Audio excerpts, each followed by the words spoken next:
I would like to offer some perspective for the Pan-African community. And in this video, when I say the Pan-African community, I'm specifically speaking of foundational Black Americans who practice Pan-Africanism. And real quick, I'm gonna do this as quickly as I possibly can. This part right here. Understand, foundational Black Americans, like I said in a previous video, is not an organization, a movement, or an ideology.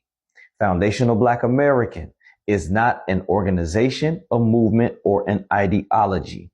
Foundational Black American is not a movement, an organization, or an ideology. Had to do it again 3 times like Dr. Umar. Okay? Foundational Black Americans are the descendants of non-immigrant Black people in America.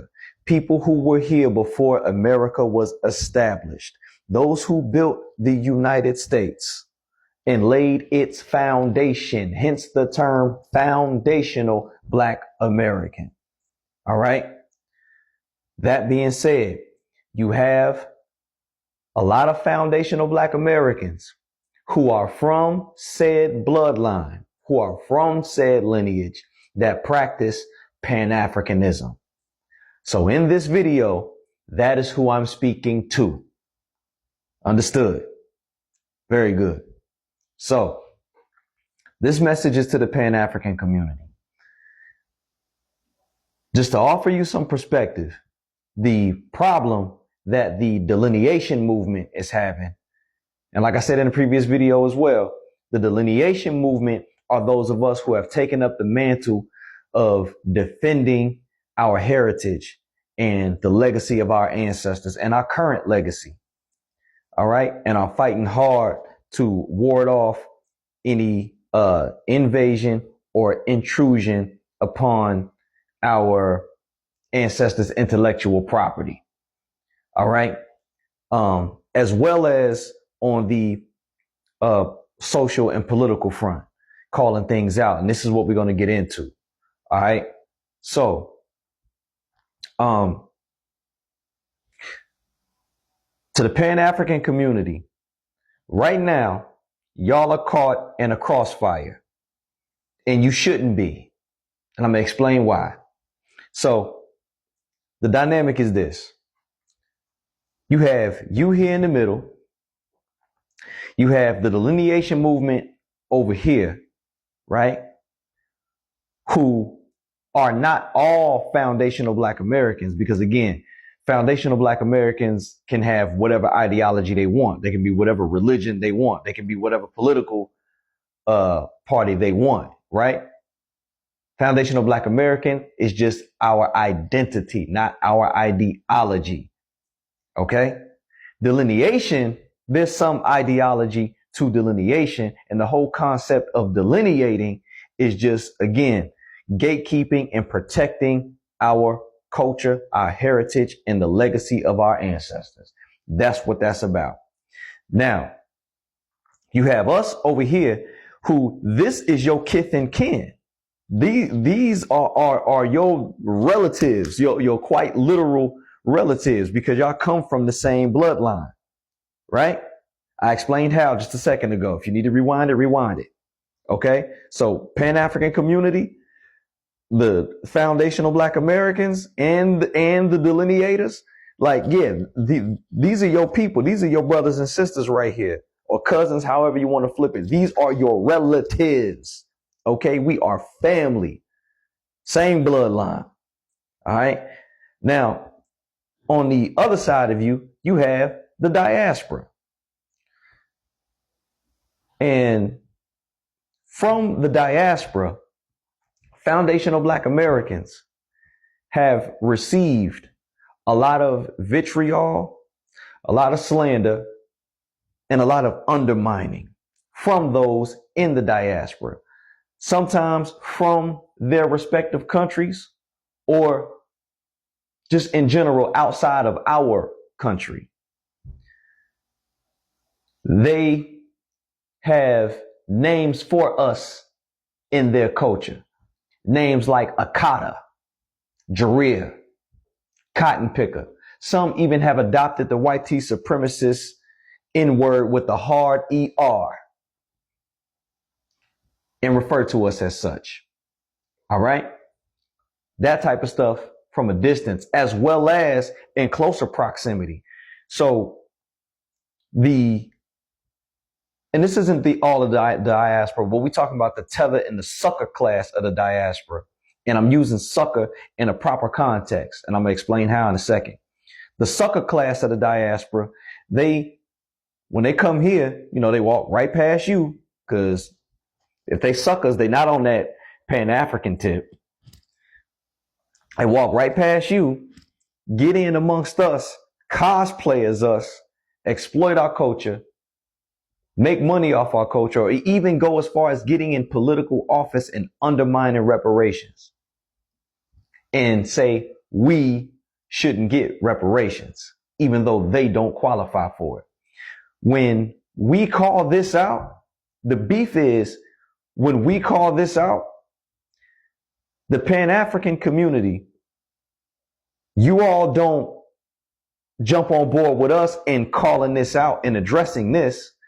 No, you address and chastise us as though we bullying somebody, when all we doing is defending ourselves, including you. But part of this is due to an ideological flaw. When you see us checking the disrespect from members of the diaspora, in your mind, you immediately go to, oh, this is black disunity, this is divisiveness, and you kind of see, subconsciously, you kind of see Black Americans, honestly, as the big brother. You do. You kind of see Black Americans as the big brother, or the superior one. And I don't mean that in an ugly way, but in sort of because we got more resources because of our contributions and how far we brought this country and how far we've advanced American civilization. You see us as sort of the superior party, and we bullying somebody. Little do you know, this person that you seeing as the quote unquote little brother has came and caused some drama.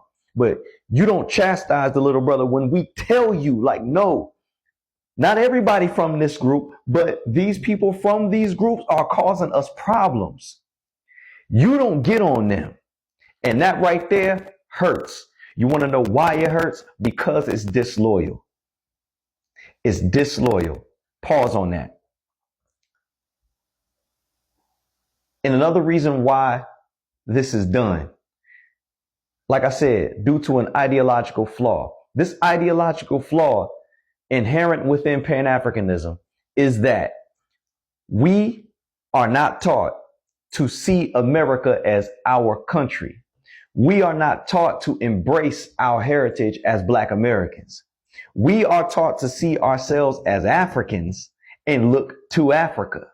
So when Africans come over from Africa to America, which we are taught not to see as our country, we see them as kind of like, man, let him get by. He trying to do what he got to do. You know what I'm saying? He going to send the money back home in X, Y, and Z. But see, within Pan-Africanism, we've been taught that those from America, Black people from America, they've been taught that this is our country. Then you would be a little less likely to condemn us for addressing and defending ourselves against anti-Black American xenophobia from the diaspora. Right? And the reason why I say this is disloyal, because again, who did I say I was addressing in the beginning of this video? People from a foundational Black American bloodline who practice Pan-Africanism. You get on your own flesh and blood for defending the legacy of your flesh and blood in defense of some people who don't even speak when you walk past them, won't even give you a head nod, but you come down on us. I use this analogy in closing.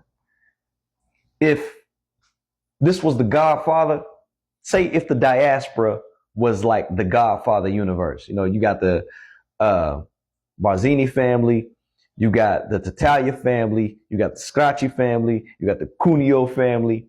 Foundation of Black Americans, we are the Corleones. We are the Corleone family. The Corleones had the plug on everything. A lot of other families, they were strong in their own ways, but the Corleone family was top dog, and the other families did not like it and always had resentment in their heart for the Corleone family, in particular the Barzini family. Now, Pan-Africanism and Pan-Afrikanists are being looked at kind of funny style right now, because instead of being loyal to your family, you're moving like Fredo. The delineation movement is like Michael Corleone. Pan-Africanism right now is kind of moving like Fredo moved. Now, I don't want to get too hot with this, because I'm not suggesting anything of literal physical harm. It should never ever come to that. Let me say that right now live on TikTok. It should never ever come to that. That's not what I'm suggesting. But figuratively speaking and theatrically speaking, the way Fredo was moving, he ended up in a lake because of that. All right? And Michael warned him. This is what he said. You don't come to Las Vegas and talk to a man like Mo Green like that! Fredo, you're my older brother, and I love you. But don't ever take sides with anyone against the family again. Ever.